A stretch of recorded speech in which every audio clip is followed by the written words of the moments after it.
PseudoPod is extruded into this universe from a dimension of purest fear. It's beautiful in its own alien way, but what's to come will unsettle you.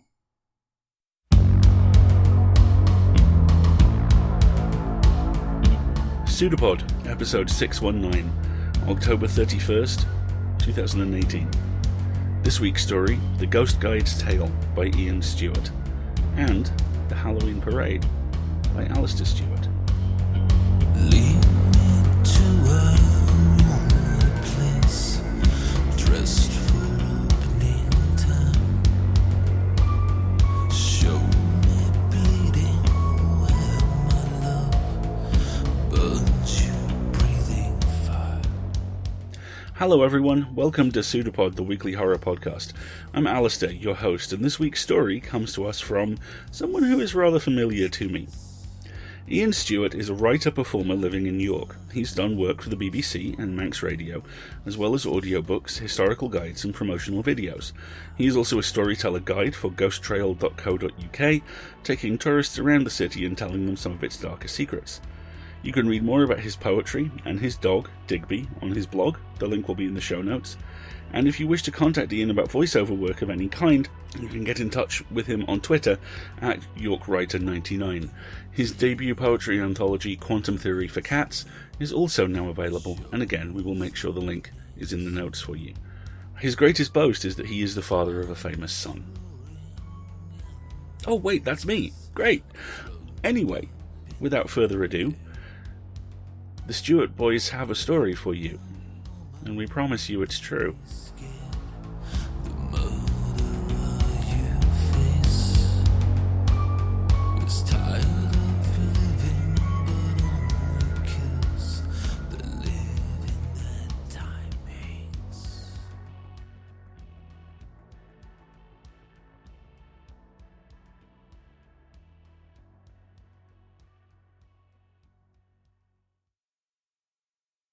The Ghostly Tale, written and read by Ian Stewart. Outside the Minster every eventide you'll see him wait, the smiling ghostly guide. Top hat on head, dressed in Victorian fashion, he'll tell you stories full of gore and passion. "For just £3 I'll chill your blood," he cries, and people pay him, though they know he lies. At 7:30 by the Minster clock, he'll gather them to him like a dog his flock, and fleece them. Then, when all have paid him money, he'll charm them with a voice as sweet as honey. Dead Romans, phantoms, corpses, limp and gory, drag bloodstained footprints through each shocking story. From Minster on to Bedern and the Shambles, he'll lead his nightly paranormal rambles. Then, at the end, he'll finish with a joke. A jolly, cheerful, normal sort of bloke. But take him to the pub and buy him ale, a pint or three. He'll tell a different tale. 'Twas late last year, if I remember right. A windy, drizzling, miserable night in late December. Misty drifts of rain shrouded the city from Warmgate to Lot Lane. I had a party booking, 31 retired teachers from South Hillingdon, all dressed in anoraks and sturdy shoes. "Come on," I said, "there is no time to lose." "Oh, just wait a moment more, there is no hurry," their leader said. "We're still one short. Where's Murray?" Chubby and pert, a dapper little chap, round as a Christmas pudding, woollen cap upon his head, came trotting up and smiled. "Sorry I'm late. It was a pint of mild detained me at the pub. I feel so foolish. I'm dying to hear of ghosts and all things ghoulish. Please start at once." And so the tour began. Along the Minster's length to College Green we trudged. I pointed out the ghastly scene where once a man weighed down with murderous knowledge paced up and down inside St. William's College. And then to Bedern, where the children haunt, lurking in shadows, wild-eyed, pale and gaunt. For every storyteller, it makes sense to keep a sharp eye on your audience, to check if they are listening or no. So as I talked, my glance flicked to and fro. I looked at Murray. Terror numbed my mind. He stood wide-eyed and smiling. But behind him stood another, shadowy and dim. His robes were all of black, his face was grim and corpse-pale, but his eyes were black as coals. I knew that he was Death, who steals men's souls. I looked round at the others, wondering why no one saw the horror, only I, and then I knew. Their faces, blank and blind, saw nothing of the ghoul that stood behind them. Spreading wide the folds of his black cloak, he wrapped them round the jolly little bloke, who fell down to the ground and gasped for breath, twitched and lay still, for he had found his death. The tour broke up. There was no more to say. An ambulance arrived to take away his mortal remnants. Someone phoned his wife. He was so happy, always full of life, the leader said. He wanted to find out within this hour what phantoms were about, and now he knows. Our souls are full of sorrow. Just 30 of us will return tomorrow. For 10 long years I've walked the alleyways where echoes of the past seek to amaze and frighten the unwary, but that night destroyed my courage and unnerved me quite. And now, when I go out upon a tour, I keep on looking round me to make sure there's no one at my shoulder. Yet I know, when my time comes to leave the world and go into the unknown, there'll be no ghost with ash-white face and graveyard breath to tap me on the shoulder. He I fear the most is plump and smiles and wears a woolen cap.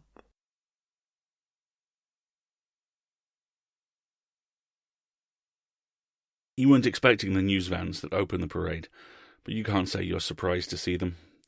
Earnest men, bow-ties glistening, hair precise, speaking power to truth, or is it the other way round, as their feeds slowly die, and the volume on their guests only ever gets turned further up, even as they shout not to be heard, but to make sure their guests are not. Capering desultorily around the edges of their floats, the redcaps, fists looking for faces, mischief hiding behind stern-faced self-righteousness, so proud, so angry, so alone. And as they recede into the distance, it strikes you they all look so very, very tired of winning. You watch them leave, and it's only when they do that you realise the last float was trailing sand. Sand that is walked by a family, all eyes wide, all hyper-aware, all alone. They walk barefoot and silent down the sand line, the mom and dad in front, the 2 kids behind, the space between them echoing. They make no sound. They jump at every sound you make. Behind them come the nuns. One small, precise, happy, alive. One tall and inhuman, her habit concealing where you hope her legs are. Her grin as wide as the gap between heaven and hell, her eyes cold. She sees you all. And behind her come the rioters, the purgers, the violent celebrants, the brother and sister in the wrong places at all the wrong times, the drug lord, the terrified family, the former cop, the president, all of them circled by masked figures capering inhumanly, all of them waiting for a moment to strike and not quite realizing, not yet, that they have hours to pick that moment. Then something strange happens. The next group is a team of scientists, and the thing is, you can't quite tell who they are. You have trouble following them. They jerk in and out of existence, flash cuts moving them down the road faster than their legs can carry them. One of them looks down at her hand as it begins to blossom, and she smiles. Behind them, the doctor, The man with the blank face and the hole in his mind. The child that follows him isn't one he sees, but the child sees him. That's for sure. The child sees him and sees you and wants it all. Following them, stumbling a little, his newly forged axe driving sparks from the road along which it is dragged, is a man caked in blood. He's in animated, sweet conversation. There is no one walking next to him. A small boy, made entirely out of teeth, is next. He skips and his feet clink and drag against the ground as he does so. He waves to you. You wave back across the 100 feet in each direction around him where no one dares go. The survivors come next, and they have a different gait this year. The sheriff, his old hat back on his head, has trimmed his beard and is moving with a new purpose, the swordswoman at his side. His son, absent. The farmer, her hair in a knot, rides a horse and is flanked by the king, his bodyguard, the scout, the warrior, and more. They have carts, equipment, and only a small group of followers refusing to make eye contact. Behind them, the other group look better as well. One walks with a limp, but he does so gladly, his staff providing plenty of support. The cowboy and the scientist never quite touch, but never quite drift apart. The trucker and her friend keep pace, her watching with a smile, her friend wheeling along, eyes dead ahead, posture relaxed. Behind them all, the daughter walks backwards, eyes on what's coming. She knows she shouldn't relax. Not quite yet. Not yet. The old-fashioned Navy officers that are next bend double against a wind only they can feel. One of them sees clearly, sees you, sees the world. The others are lost in a storm that only exists for them and to destroy them. And a storm that is only banished by the Impala. The car makes the turn, and the crowd goes wild. The men inside have grown up during your time watching the parade. The wide-eyed boys fully prepared to live fast and die ugly, replaced by men bowed but not broken under responsibility. The angel, of course, is inviolate, eternal. The crowd of people who follow the car, ever larger, survivors, victims, friends, allies. The blonde mage in the bad trench coat, all shepherded by the smiling redhead in LARP gear, the sheriffs, the grumpy old trucker. It's only as they pass that it occurs to you that the driver of the Impala was in an old-fashioned suit and hat. That's new. Another space, another little boy. This time, one wearing the most convincing pumpkin mask you've ever seen. No one looks him in the eyes, or where his eyes should be. Then the podcast float. Hard-talking, hard-charging truth-tellers who do everything from true crime to comedy facts. Each voice unique, each voice reveling in its time and its existence. You see a precise man in a suit coordinating 3 teams at once. See a team of horror storytellers shackle the nightmares to the ground using just their voices. Listen to the tourist information for 3 very weird, very different towns. You take copious notes, and you continue to do so when the women arrive. The scientist from the 1960s with her precise movements slowly relaxing into her normal gait as she realizes this is a place she can be her, not what she is expected to be. The house doctor, all pockets and practicality and eyes that can't quite settle. The corporate archaeologist with her endless enthusiasm and increasing desperation. They're watched from the audience by people in costumes, or they look like costumes, long white gowns, long white gloves that brush the floor. And then the archive staff. All of them, even the dead ones and the ones who are something or somewhere else. The archivist deep in discussion with his predecessor, who was only slightly transparent. The police officers still looking for something or someone to cuff or kill, whichever is easiest. The archive staff checking to make sure they're alive, and then, after a moment, checking again. The old director deep in discussion with the new director, whose voice doesn't quite carry, but that seems, as it's mentioned on the wind, oddly familiar. And then the director. The director of it all, the capital D somehow audible on her name, even though it is never said out loud, nor needs to be. Same suit as always, same gloved hands, same total lack of entrance. She just is. Inviolate. Untouchable. Persisting. You watch her go past, and for the first time in a while feel something like relief. Not for her passing, but for her presence. And then the parade is done for another year. You watch it go, thank the churro guy, and tip him as you leave. Because small kindnesses aren't really small at all. And after all, it is Horror Christmas.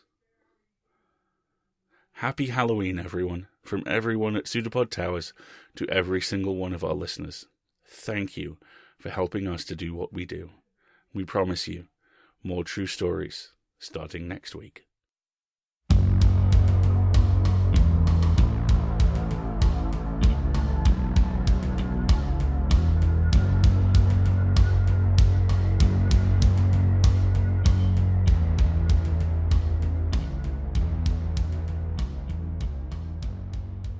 The ghost guides of York, of anywhere, in fact, are extraordinary people. Lawyers and actors whose side hustle has become a business all its own. A performer who, rumour has it, fled the country under a cloud and returned under a different one, fleeing the Australian mafia and the act that he is rumoured to have stolen from them. People on their second or third careers, comfortable with the idea of, if not crossing the veil, then certainly politely pulling it back and explaining to people what they're seeing every night. Strange job. Attracts interesting people. And the terror here is genuine. Ask my dad sometime about the Harry Martindale story and the way the man reacted when he described the impossible thing he'd just seen. Ask him too about the gentleman who followed him into the pub where they used to keep the costumes, who appears on CCTV but never left. Or arrived. The veil, as I say, is pulled back regularly in places like York. And sometimes that means the veil gets a little thin. But the flip side to the terror that inspires is the serenity, the total, focused, attentive joy of experiencing what is undeniably, certifiably unknown. Because ghost guides are, like all creatives and all writers in particular, mystery hunters, storytellers, people who want to experience the unknown even as they filter it for us, and that process, that engagement with the unknown and the precise structures their walks take, and these walks are often stacked up 2 or 3 deep at the big locations during Christmas, mean that they too leave their mark. In a century or two, their successes will lead audiences around the city and tell their stories, as well as the stories they themselves have told. Because, you see, that's the thing about places like York. That's the thing about ghosts. The thing no one ever quite gets around to telling you. Cities are traps for stories. Ghosts are stories. Ghosts are ideas. And much like ideas are bulletproof, ghosts and stories, well, they live forever. Happy Halloween, everyone. We rely on you to pay our authors and cover our server costs, so if you liked this story, please go to pseudopod.org and click on Feed the Pod. There you can either donate or subscribe. $5 a month gains you access to the premium content bucket, which has some amazing stuff in it that gets added to regularly. And that same pledge over at Patreon gets you the same thing. There are other pledge levels over at Patreon too, though. Higher ones, but ones which have some really, really cool stuff attached to them, so do pop along and check them out. Alternatively, if you would like to signal boost us rather than financially assist us, you can leave a review on iTunes and or Google. You can have us on your podcast if you have one. We'd love that. Alternatively, tweet about an episode that you liked or blog about it. Just keep people talking about us, because the more that happens, the more the boats rise, and the more the boats rise, the taller boats we have. But trust me, I've been told that helps. We'll be back next week when, as ever, we will be a production of Escape Artists Incorporated and released under a Creative Commons Attribution, Non-Commercial, No Derivatives license. Our story then will be Farewell Concert at the World's End by R.K. Duncan. We'll see you next week. Until then, have fun, folks.